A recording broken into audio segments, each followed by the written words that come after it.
कोयटा पाकिस्तान के सूबे बलोचिस्तान का सदर मुकाम है और सबसे बड़ा शहर है।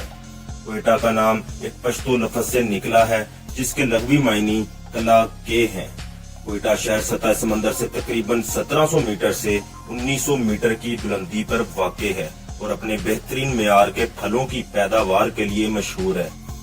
ये बुनियादी तौर पर खुश पहाड़ों में घिरा हुआ शहर है जहां सर्दियों में शदीद सर्दी और बर्फबारी होती है।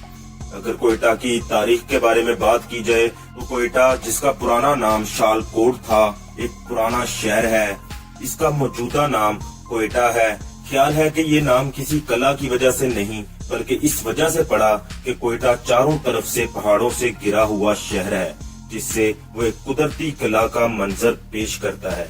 इसके अतराफ में जो पहाड़ मौजूद हैं, इनके नाम जलतन, जरगून और मेहरदार हैं। सब पहाड़ बुनियादी तौर पर खुश्क हैं। कोयटा कदीम शहर है जिसके वजूद का सबूत 6ठी सदी ईस्वी से मिलता है। इस वक्त ये ईरान की सासानी सल्तनत का हिस्सा था। 7वीं सदी ईस्वी में जब मुसलमानों ने ईरान फतह किया तो ये इस्लामी सल्तनत का हिस्सा बन गया। 11वीं सदी ईस्वी में महमूद गजनवी की फतूहात में कोयटा का जिक्र मिलता है। इसके बाद एक ख्याल के मुताबिक कांसी कबीला के अफराद ने तख्ते सुलेमान से आकर कोयटा में बड़ी तादाद में सुकूनत अख्तियार की।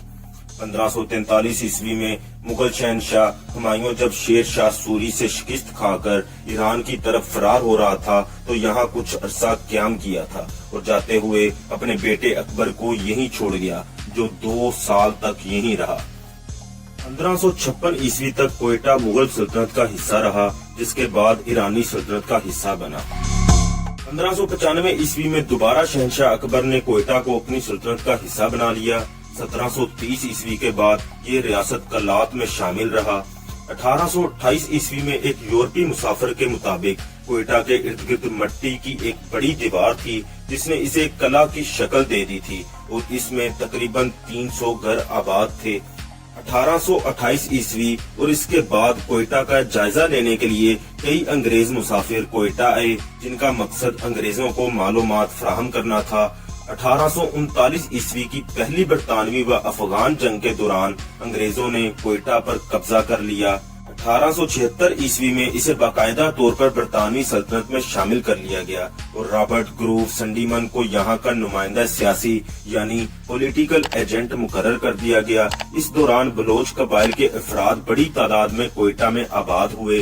अंग्रेजों ने कोयटा को एक फौजी अड्डा में तब्दील कर दिया। चुनांचे इस दौर में कोयटा की आबादी में काफी इजाफा हुआ, जो 1935 ईस्वी के मशहूर ज़लज़ले तक जारी रहा।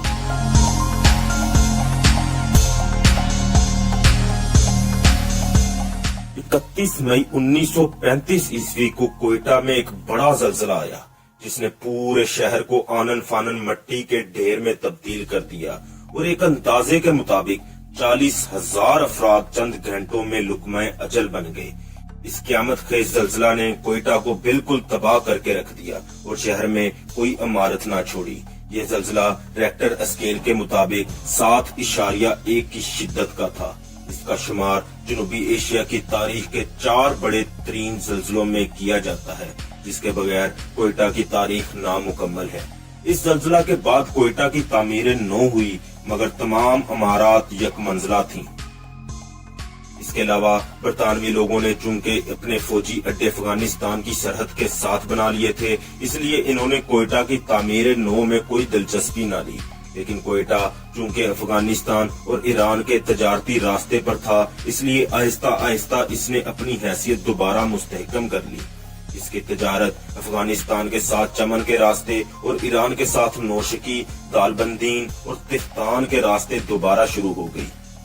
1947 ईस्वी में पाकिस्तान की आजादी के बाद कोयटा बलोच इलाके का सदर मुकाम था। बाद में जब बलोचिस्तान को सूबा बना दिया गया तो इसकी ये हैसियत बरकरार रखी गई। ये अपने फलों की तजारत और क्रोमाइट की कानों की वजह से मशहूर है। सतह समंदर से 5000 फीट की बुलंदी पर होने की वजह से पुरफजा मुकाम है और सियाहत ने बड़ी तरक्की की है, खसूसन ज़ियारत जो कोयटा से करीब है, जो कि पाकिस्तान के पहले गवर्नर जनरल कायद-ए-आज़म मोहम्मद अली जिन्ना का पसंदीदा मुकाम था। सूबाई दारुल-हुकूमत होने की वजह से बहुत से दफातर भी यहाँ कायम हुए हैं और सूबाई असम्बली भी मुतहरिक रहती है। 1979 के अफगान मसला के बाद हजारों की तादाद में अफगान मुहाजिरीन की आमद ने शहर की शक्ल बदल दी और जराइम को फरोग दिया। आबादी में इस इजाफा की वजह से कोयटा बहुत फैल गया है और शहर के इर्द गिर्द काफी नई आबादियों ने जन्म लिया है। ये पाकिस्तान का 9वां बड़ा शहर है जिसकी आबादी तेजी से फैल रही है और इसमें अफगान मुहाजिरीन भी शामिल हैं। कोयटा को पाकिस्तान के दीगर इलाकों से मिलाने के लिए 1600 किलोमीटर तवील रेलवे लाइन मौजूद है। इसके अलावा ईरान के शहर जहदान से भी एक रेलवे लाइन मिलाती है। कराची और कोयटा के दरमियान एक सड़क बरास्ता सिब्बी, जैकबाबाद और सखर पहले से ही मौजूद थी। एक नई सड़क कोयटा को बरास्ता मस्तंग, कलात, किसदार और लसबीला मिलाती है। बहावलपुर और मुल्तान के लिए भी बरास्ता सड़क अच्छे रास्ते मौजूद हैं। कोयटा की अहमियत पाकिस्तान में ग्वादर की बंदरगाह की तामीर के बाद बढ़ गई है और इस्तेमारी ताकतों ने इसे अपनी साजिशों का गढ़ बना लिया है। यहाँ गर्मियों में शदीद गर्मी 40 डिग्री सेंटीग्रेड तक और सर्दियों में शदीद सर्दी -25 डिग्री सेंटीग्रेड तक पड़ती है। मौसम सरमा मई के इख्तिताम से सितंबर के इब्तिदा तक जारी रहता है। यहाँ आमतौर पर सर्दियों में दर्जा हरारत मनफी में चला जाता है, मगर 18 जनवरी 1970 ईस्वी में इस शहर ने अपनी तारीख की सबसे शदीद तरीन सर्दी देखी और यहाँ दर्जा हरारत -18.3 डिग्री को छू गया। अगर दोस्तों आपको ये वीडियो अच्छी लगी है तो इसे लाइक और शेयर जरूर करें और कमेंट सेक्शन में अपनी राय का इजहार भी जरूर करें और जाते जाते इस चैनल को सब्सक्राइब कर लें और बेल आइकन पर क्लिक कर लें ताकि आप तक हमारी मजीद ऐसी वीडियोस बर वक्त पहुंच सकें। शुक्रिया। अल्लाह हाफिज।